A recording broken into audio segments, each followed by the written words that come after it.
ചമ്പാരൻ സത്യാഗ്രഹം 1917. ഗാന്ധിജിയുടെ ഇന്ത്യയിലെ ആദ്യത്തെ സത്യാഗ്രഹമാണ് ചമ്പാരൻ സത്യാഗ്രഹം. കർഷകർ തങ്ങളുടെ ഭൂമിയുടെ 3/20 ഭാഗത്ത് നീലം കൃഷി ചെയ്യണമെന്ന് നിർബന്ധമാക്കിയ സമ്പ്രദായമാണ് തങ്കതീയ സമ്പ്രദായം.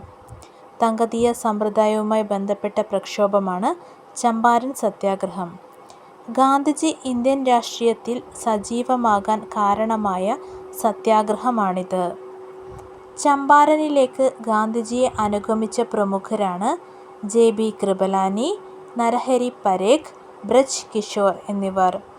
ഗാന്ധിജി ഇന്ത്യയിൽ വെച്ച് ആദ്യമായി അറസ്റ്റ് ചെയ്യപ്പെട്ടത് 1917 ചമ്പാരൻ സത്യാഗ്രഹത്തിൻ്റെ പ്രാദേശിക നേതാവാണ് രാജ് കുമാർ ശുക്ല. ചമ്പാരൻ സത്യാഗ്രഹത്തിൻ്റെ 100ാം വാർഷികം ആഘോഷിച്ചത് 2017. 1917 ചമ്പാരൻ സത്യാഗ്രഹം നടന്നത്. അഹമ്മദാബാദ് മിൽ സമരം. ഗാന്ധിജിയുടെ നേതൃത്വത്തിൽ ഇന്ത്യയിൽ നടന്ന ആദ്യത്തെ നിരാഹാര സമരമാണ് അഹമ്മദാബാദ് മിൽ സമരം. 1917 അഹമ്മദാബാദിൽ പൊട്ടിപ്പുറപ്പെട്ട പ്ലേഗ് രോഗം അവിടുത്തെ ജനസംഖ്യയുടെ ഏതാണ്ട് 10% പേരെ കൊന്നൊടുക്കി. പ്ലേഗ് ബോണസിനെ ചൊല്ലി അഹമ്മദാബാദിൽ ഉടമകളും തൊഴിലാളികളും തമ്മിൽ നടന്ന സമരമാണിത്. അഹമ്മദാബാദ് മിൽ സമരത്തിൽ ഗാന്ധിജിയെ അനുഗമിച്ച വനിതാ നേതാവാണ് അനസൂയ സാരാഭായ്. ഖേദ സത്യാഗ്രഹം.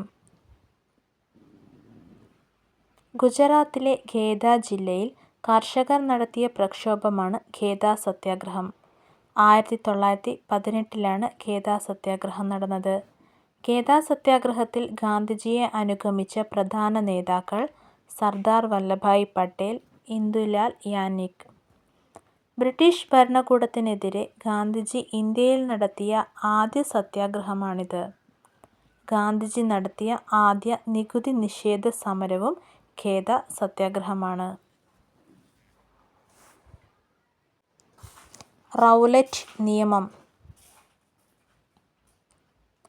ഭീകരവാദ പ്രവർത്തനങ്ങൾ തടയാൻ എന്ന പേരിൽ പൗരാവകാശങ്ങൾക്ക് നിയന്ത്രണം ഏർപ്പെടുത്തിക്കൊണ്ട് ബ്രിട്ടീഷ് പാർലമെന്റ് 1919 പാസാക്കിയ നിയമമാണ് റൗലറ്റ് നിയമം. റൗലറ്റ് ആക്ട് പാസാക്കിയത് 1919 ഫെബ്രുവരിയിലാണ്. റൗലറ്റ് നിയമം നിലവിൽ വന്നത് 1919 മാർച്ച് 10. റൗലറ്റ് നിയമത്തെ കരിനിയമം എന്ന് വിശേഷിപ്പിച്ചത് മഹാത്മാഗാന്ധി. റൗലറ്റ് നിയമത്തെ അനുകൂലിച്ച് വോട്ട് ചെയ്ത ഒരേയൊരു ഇന്ത്യക്കാരനാണ് ചേറ്റൂർ ശങ്കരൻ നായർ. 1919 റൗലറ്റ് നിയമം പാസാക്കിയത്. റൗലറ്റ് നിയമത്തിനെതിരെ പ്രതിഷേധിക്കാൻ ഗാന്ധിജി 1919 ആരംഭിച്ച സംഘടനയാണ് സത്യാഗ്രഹ സഭ. ഗാന്ധിജി സത്യാഗ്രഹ സഭ ആരംഭിച്ച സ്ഥലം ബോംബെയിലാണ്. റൗലറ്റ് വിരുദ്ധ സമരകാലത്ത് ഗാന്ധിജി രാജ്യമെമ്പാടും ഹർത്താൽ ആചരിക്കാൻ ആഹ്വാനം ചെയ്തത് 1919 ഏപ്രിൽ 6. റൗലറ്റ് നിയമം നടപ്പിലാക്കിയ വൈസ്രോയ് ചെംസ്ഫോർഡ് പ്രഭുവാണ്. പിൻവലിച്ചത് റീഡിംഗ് പ്രഭുവും. റൗലറ്റ് നിയമത്തിനെതിരായ സമരം അക്രമാസക്തമായതിനെ തുടർന്ന് ഗാന്ധിജി സമരം പിൻവലിച്ചത് 1919 ഏപ്രിൽ 18. റൗലറ്റ് നിയമം പാസാക്കുന്നതിൽ പ്രതിഷേധിച്ച് ഇംപീരിയൽ ലെജിസ്ലേറ്റീവ് അസംബ്ലിയിൽ നിന്നും രാജിവെച്ചത് മുഹമ്മദലി ജിന്ന, മദൻ മോഹൻ മാളവ്യ, മഹ്സർ ഉൾ ഹഖ്. റൗലറ്റ് നിയമം ബ്രിട്ടീഷുകാർ പിൻവലിച്ചത് 1922. ജാലിയൻ വാലാബാഗ് കൂട്ടക്കൊല. ജാലിയൻ വാലാബാഗ് കൂട്ടക്കൊല നടന്നത് 1919 ഏപ്രിൽ 13. ജാലിയൻ വാലാബാഗ് കൂട്ടക്കൊല നടന്നത് പഞ്ചാബിലെ അമൃത്സറിലാണ്. ജാലിയൻ വാലാബാഗ് കൂട്ടക്കൊലയ്ക്ക് കാരണമായ നിയമം റൗലറ്റ് ആക്ട്. പഞ്ചാബിൽ റൗലറ്റ് വിരുദ്ധ സമരങ്ങൾക്ക് നേതൃത്വം കൊടുത്തത് ഡോക്ടർ സത്യപാലും ഡോക്ടർ സൈഫുദ്ദീൻ കിച്ലുവും. ഇവരെ അറസ്റ്റ് ചെയ്തത് 1919 ഏപ്രിൽ 10-നാണ്. അമൃത്സറിലെ കശാപ്പുകാരൻ, പഞ്ചാബിൻ്റെ രക്ഷകൻ എന്നിങ്ങനെ അറിയപ്പെടുന്നത് ജനറൽ റെജിനാൾഡ് ഡയർ. 1919 ഏപ്രിൽ 13-നാണ് ജാലിയൻവാലാബാഗ് കൂട്ടക്കൊല നടന്നത്. ജാലിയൻവാലാബാഗ് കൂട്ടക്കൊലയ്ക്ക് നേതൃത്വം നൽകിയ ബ്രിട്ടീഷ് ഓഫീസറാണ് ജനറൽ റെജിനാൾഡ് ഡയർ. ജാലിയൻവാലാബാഗ് കൂട്ടക്കൊല നടക്കുമ്പോൾ Punjab governor Michael O Dyer. Crawling order British government ഏത് സംഭവവുമായി ബന്ധപ്പെട്ടാണ് പുറപ്പെടുവിച്ചത്? ജാലിയൻവാലാബാഗ്. ഔദ്യോഗിക കണക്കനുസരിച്ച് ജാലിയൻവാലാബാഗ് കൂട്ടക്കൊലയിൽ കൊല്ലപ്പെട്ടവരുടെ എണ്ണം 379 കൂട്ടക്കൊലയ്ക്ക് നേതൃത്വം നൽകിയത് general Reginald Dyer.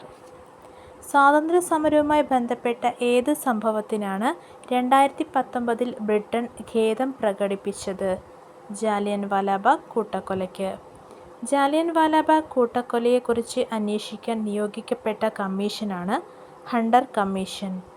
Hunter commission report സമർപ്പിച്ചത് 1920. ഹണ്ടർ കമ്മീഷനിൽ അസംതൃപ്തരായ കോൺഗ്രസ് രൂപീകരിച്ച അനൗദ്യോഗിക അന്വേഷണ കമ്മീഷന്റെ തലവനാണ് അബ്ബാസ് തിയാബ്ജി. മൈക്കിൾ ഒ ഡയറിനെ ലണ്ടനിൽ വെച്ച് വധിച്ച ദേശാഭിമാനിയാണ് ഉദ്ധം സിംഗ്.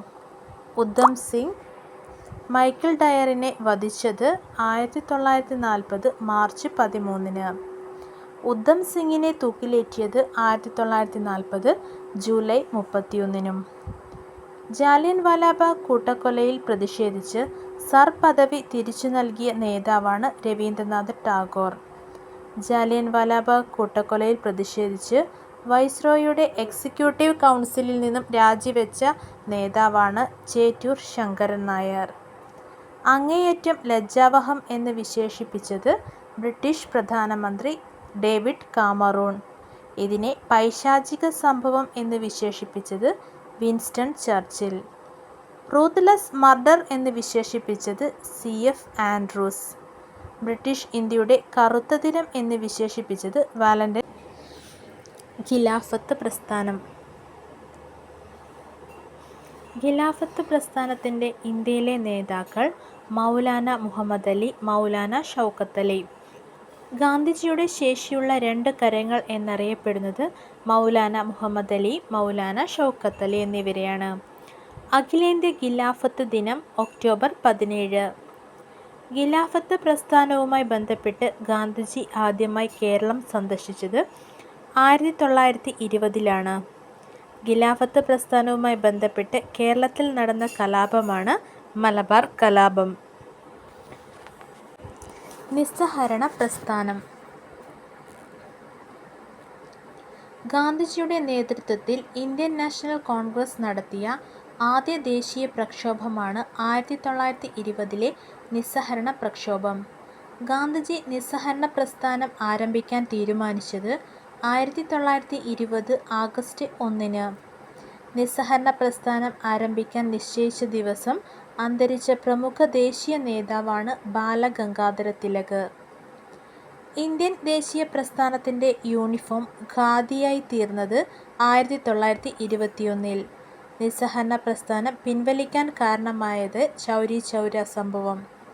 ചൗരി ചൗര സംഭവവുമായി ബന്ധപ്പെട്ട് ഗാന്ധിജിയെ അറസ്റ്റ് ചെയ്തത് 1922 മാർച്ച് 10-ന്.